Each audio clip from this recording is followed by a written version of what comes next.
everyone, it's Evan here from the Trade Risk on Friday, May 18th, here with a weekend market recap video. We're going to cover all the major markets, the current market environment, and then finish off looking at some sector analysis. So we got no live video today. We're just sticking right to the charts. I'm a little bit pinched for time, so I figured this would be the easier quicker video to produce. We're still going to cover all of the usual markets that we normally do here in our weekend recap, so nothing will be missed. You just won't see my face and get a nice little intro. So let us get into the charts here with the S&P 500. This is a weekly time frame, and this is the cash market. So each bar in this chart represents 1 week worth of trading. And when we look at the performance this week, we finished lower by just about 0.5% here in the S&P 500. Not much changed at all from the bigger kind of technical picture here. From a structural price action perspective, this week didn't really change a whole lot. We held on to the majority of last week's gains. We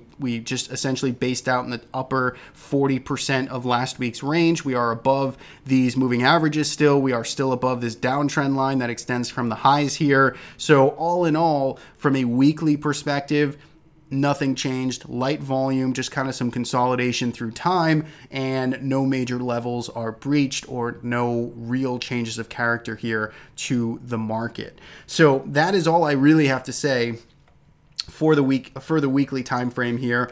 The daily chart, though, is a little more interesting, or we have at least some more levels to use or to pay attention to. We're going to switch over to the SPY ETF. We're going to zoom out just a little bit here, and you can see, so here was this week's trading. It started with a slight attempt to make more progress to the upside. Monday session, we did briefly kind of extend ourselves almost up to 275 before the market kind of said no thanks, reversed and closed more or less flat on the session. And then we had this kind of a harsh slam down here on Tuesday, this gap down, no attempt to fill the gap, and then we ended up finishing down 70 basis points here on the session. We had our midweek video on Tuesday, so we sort of discussed that action as being not the most pleasant in the short term, given the fact we did see that kind of abrupt gap down, higher volume. We really wanted to see the market stabilize around this 270 to 271 level.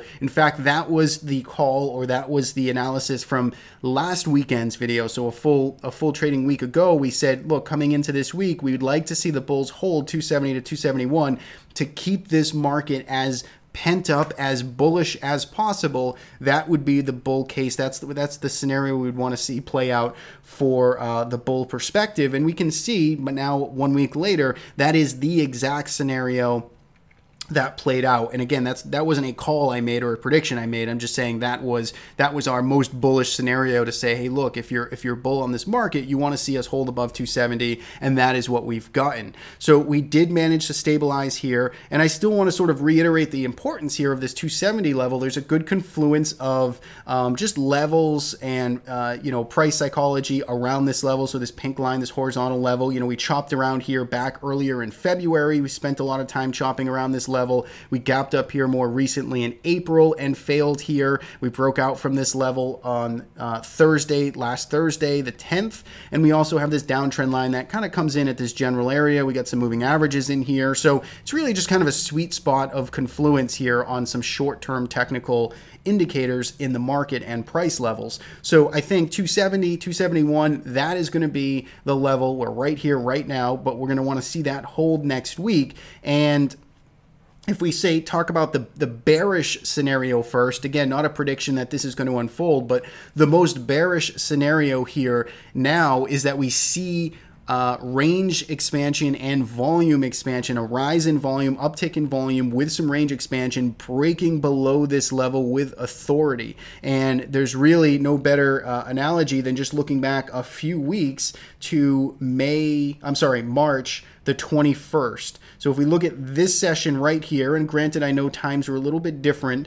but we were trading roughly around the same price. And what we saw this the next day from the 21st, we saw this gap down and then just range expansion all the way down here. We lost this level, and we just saw sellers really start to take control. Again, not saying at all that has to happen, but I'm saying that would be a very bear scenario, very bear case outlook or scenario that could unfold, and something we do want to at least be prepared for or be mindful of, that, hey, look, if something happened, if there's a catalyst this weekend and all of a sudden we came in Monday to some type of gap down, we need to be careful, we need to protect ourselves, we need to understand that this is kind of a confluence area, and we would not want to see that action unfold. Now, on the flip side, so let's go back to the bull case here, is that we are getting our picture perfect consolidation. It is occurring at this and north of this 270 level. We had this nice rally from 259 all the way up to 274. We've given back just a few points, mostly consolidating through time. And yes, in fact, this does turn into some type of continuation pattern, and we start to resolve higher. That, again, I think is certainly the most bullish case, and it's probably more likely, certainly more likely, more evidence at this time points to a bull case at this picture here, based on just the alignment, price action, recent price action in the major averages. We got the Russell leading, we got breadth, which is kind of continuing to expand to the upside. We don't really have 52-week highs being all that. It doesn't excite me all that much on the number of stocks making new 52-week highs just yet. So that is, I'm still kind of waiting for that to kind of take shape. But I think all in all, from a structural kind of price action basis, looking at a handful of different measures, we got to give credit to the bulls where credit is due, and so far they are holding us up and doing everything that they need to at this time. So heading into next week, I think we got some pretty tight levels to work with, but in the very short term, 270 on the downside, 274 on the upside. Let's see how we resolve this range, and let's hopefully hold above this 270 level to keep this market acting as strong and as bullish as it has been. If we do see some type of change of character, high volume move to the downside, then we should certainly take notice and respect it if we start losing these upper levels and the trend line and break back into these old ranges. So that is the S&P 500. Let's kick it to the IWM, which is really just kind of cruising higher on a nice kind of mind of its own right now. It was recently, in this down channel here, and this is what started the move right back here on the start of the 4th, where we had this nice move clearing all of these recent highs here, and that really just set into motion a retest of the highs, a quick and brief pullback off of those highs, and now we are making new 52-week highs, new all-time highs here in the Russell 2000. So the weekly chart, when we look here, we kind of broke out from this double top back from January, and then in March, we are closing above it, 1.27%, and closing near the highs this week. So the Russell 2000 certainly the bright spot in the bull case. That isn't new. We've talked about it. We've mentioned it, and it just really continues to be the case here. So the Russell 2000, that is a strong point there, and I think going forward, 160 or so, so the old breakout here, or the recent breakout from these new highs, that's going to be the level we want to see hold on the upside. If we suddenly lost that in some type of sharp fashion, we would want to pay attention to that as being some type of false breakout. But until that is the case, we should respect at least the strength here that the Russell is showing us. Finally, on the Qs, a little bit lackluster here. Again, I think on the downside, this was the biggest loser this week, 1.18% to the downside. We did see volume kind of taper off here. We saw a brief kind of uptick in volume on Tuesday's sell-off, but then we saw volume kind of lighten up into the end of the week here. But we got the gap fill almost to the penny here on Monday, and that's been about it. We just really have kind of been struggling and fairly lifeless here in the Qs. Again, doesn't mean it's game over here. It covered a lot of ground from 159 all the way up to 171. It's still holding the majority of last week's gains, and now we really just need to see how aggressive are the bulls here, are the dip buyers on this potential higher low. Can we put in a higher low right around, north of 165? Or is this in fact going to roll back over and come back down into this old 160 level? It is still range bound. We still have the highs here more or less right around 171, and we had the brief breakout here back in March, but we've had some pretty important levels all coming right around this 171 or so level. So for now, short-term trend is still to the the upside, but larger, structural kind of weekly chart here, we are more or less moving sideways with upper end resistance around 171, and then the recent lows back from earlier this year right around 155, 156 area. So that is the landscape overall for the market. Kind of a mixed picture. I think looking again at the evidence that we have in front of us, bulls still do have more of an edge here at their back, and we'll need to see if they can continue to hold that into next week. So that is the major markets there. Let's take a look at some of our other markets here. So we'll go to TLT next, which saw a pretty sharp sell-off this week, 1.7%, and it is certainly off of the lows. And very importantly, though, I mean, take a look here at those. Defending this south of 117 level in the TLT was pretty important, and we did get a bounce off of the lows to get that to get those dip buyers interested in here at a very critical level. So I think that is important. When we go back down to the daily chart, we kind of got this high volume reversal, potentially a little fake out here. I think if you're aggressive, if you're a mean reversion trader and you're aggressive and you're looking at this as a potential signal, I mean, that makes a lot of sense to me for a tight risk to reward to play for a move back up into this range, kind of counter conventional evidence here. I think a lot of people are probably leaning that the rates are just off to the moon right now, and if you want to play a little bit of a contrarian with this reversal we saw on Friday, that's probably your spot to take your stance. I have no position in this myself, but going forward, I think this 117, the lows here from back in February, and the lows more specifically from Thursday, are going to want to be held, and that's where you would need to have your stop loss, I would say, if you're going to try and play that type of counter trend aggressive trade. But TLT for now, bulls defending this 117 on a weekly basis, but certainly structurally it is in a tough spot right now for bonds. Next up, let's go to oil. Oil here on the week did continue its march higher, 1.26%, but you can see there was a sizable tail kind of forming. We did not close at the highs. In fact, we kind of closed right back into this sideways range here. We definitely have seen the oil market here kind of flatten out over the past week or so. It's had a tremendous run to the upside, so I don't think there's any I don't think there's any apologies needed here by the bulls. They've covered a lot of ground, but you can see momentum kind of slowing just a little bit, but still holding up and still kind of holding above all key moving averages and technical levels. So it's tough to find fault with it, but if we start to lose 14.25 or so, this cluster of lows here from the past week or so of trading, that might be your first indication that maybe this needs a sort of deeper breather and pullback in price. But for now, still holding up and respecting those moving averages. And natural gas is too. It did pull off a bit here on Friday, but you can see on the week it was up 1%, trying to clear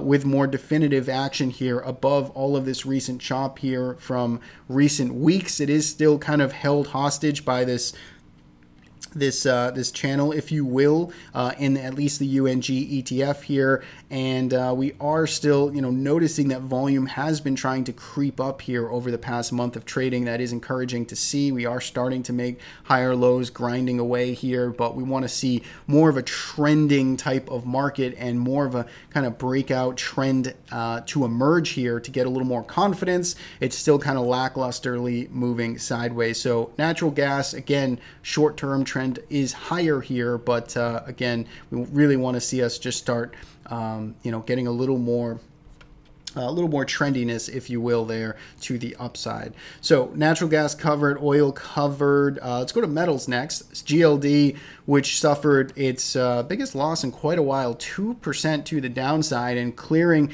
below this crucial support here, which started really from the end of 2017 and really the start of this year. It's been holding above this 125 level, around 1,300 or so in the spot price of gold, and you can see it came slamming down below that, 2%. Volume wasn't all that high, which is kind of surprising for this type of move. I mean, especially coming in at a pretty critical spot here. We really traded below the 20-week moving average here. You'd expect more of a surge in volume, kind of like we saw back in February up here. here when we had, you know, even just a 1% pullback in gold. So volume not so high here. It is coming back into perhaps a larger channel that may hold as support. But for now, when I look here at the daily chart, I'd say gold now is a bit broken, and I think you have to be pretty cautious. I mean, maybe this was capitulation and we see some stabilization here, but for me, the way I trade and look at markets, I'd really just like to see this back above 124 or so, and when it can start to do that, when it shows me that it can reclaim this prior support level, that's when I'd get much more optimistic and encouraging on gold. So for now, it's kind of in the do not touch category for me. If we can prove ourselves and reclaim that support, then you know, all bets are back on. Silver, on the other hand, did not break to new year-to-date lows. It is still holding on to this support, and it is starting to, you know, put in a more material kind of positive divergence versus its GLD counterpart. So that's pretty encouraging there that silver's still holding on to this technical support area. It's still range bound. It's still moving sideways, so there's no trend here. You're really just playing the range 15.30 all the way up to almost $16 on the upside. So that is everything in terms of major markets. Let us look at the individual sectors for this week, and what we do is we usually just sort them by performance, and we look at the top performing sector of this week, and it was energy. And you can see energy has been in a just complete straight line rocket ship higher after breaking out in early April from this 6 to almost 8 week trading range that it was in. It hasn't really looked back. It is now eclipsed and closed above the highs here for the year and for you know, briefly in the December highs right in this area as well. If we look at this on a yearly basis, let's see, XLE is already up 8% here on the year and trying to clear above last year's highs, or the past 2 years highs, frankly. Really this general area right in here, right around $79 is pretty important for XLE. So this is a yearly chart. Each candle here is representing 1 year, but I think it shows the significance of around $79 and potential headwind after covering so much ground and bumping into a significant area. But regardless, XLE, no, you know, this isn't new. It's been the leadership group here for the past couple of weeks, so this isn't suddenly emerging. This has been a leader here, and it's had a hell of a run. Maybe tough to chase at this point, kind of nosebleed momentum plays, but there's still, you know, plenty of stocks that are basing out and breaking out. So under the hood, you might find some more actionable opportunity than the XLE outright.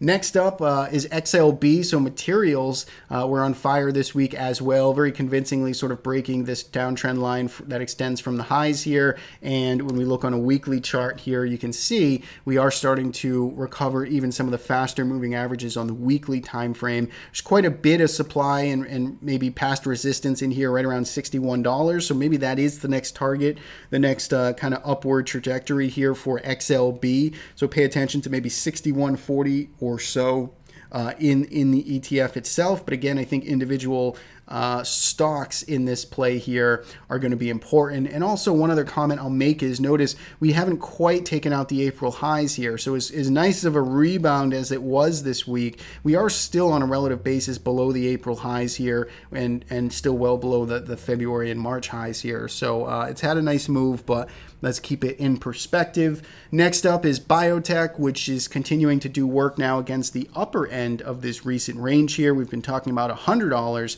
on the downside for quite often as it keeps slamming back down into it, but now it's trying to take out these highs here from April. You can see it's had some good volume come in this week, some of the highest volume it's seen almost all year. So it is encouraging to see the trend now in the short term higher. It's trying to attack resistance. We're seeing volume come in, so certainly a sector that could continue to see some rotation, something to pay attention to if it can start clearing above, say, 108 to the upside. Now we'll go to the bottom half here for laggards on the week, and utilities is the bottom spot, 2.76% to the downside. breaking down from what could potentially be a bear flag here. We had this ugly kind of puke action late 2017 into the start of this year. Then we kind of grinded higher in this flag type formation, and now we're starting to break down below it. So XLU very much looks to be a no touch type of sector in the market right now. A lot of that certainly has to do with what interest rates have been doing. So XLU though, for now, till it starts reclaiming really, you know, back above 50 or some of this recent trend line support, got to be very, very cautious there. If you're tactical and you're trying to buy dips and you're in your short term, there's probably opportunity, but not seeing a whole lot to like there in utilities. XLK, so technology here, was the second worst performer on the week, down 1.5%, closing right here at the lows of the week as well. Volume was pretty light, but we can see here that it didn't even make it to these prior highs here, which again, you know, let's keep it in perspective. The S&P 500 is well off of its highs. Technology didn't quite get to retest its highs. It failed before that, but you know, something again on a weekly performance basis. Let's go down to a daily chart here. You can see it looks very similar to kind of the Qs as how it kind of closed near the lows, had this high volume day on Tuesday, and is continuing to you know, just see some soft price action. It covered a lot of ground over the past 2 weeks. Let's see if some of these moving averages can support it. We're looking for a higher low and not a complete rollover. I think that's what you'd be paying attention to. And then financials. Financials were the bottom three, or were the rounding out the bottom three. And it's never a good, you know, never a great sign to see financials and technology in the bottom bucket. Definitely tells you, you know, you got energy kind of leading, you got tech and financials on the downside. So that may not be the ideal sort of leadership groups up and top, and then those that were lagging on the bottom. But maybe that, you know, maybe that story will change around. When we look at the financials here, again, beautiful week last week, almost 4% to the upside, a much needed, you know, kind of breakout to the upside. But when we look at this weekly chart, still is kind of, you know, lackluster here. It's got very sideways, very flat moving averages here, and just a lot of chop over the past, you know, 3 months or so. So financials really just are fairly uninspiring in both directions right now. I think if we start to lose, say, you know, any further from where it is now, 27.90, and we fall back into this old range, then it's going to be, you know, kind of a tough road ahead for financials. So that is what I got for this week's video, this weekend's video. Hopefully you guys did well out there trading. Thanks so much, as always, for tuning in and watching, especially if you make it this far to the end of the video. Always great to see. And you can subscribe to our YouTube channel if you'd like to receive updates every Tuesday and Friday for the weekend videos. So enjoy the weekend, and I will talk to everybody next week.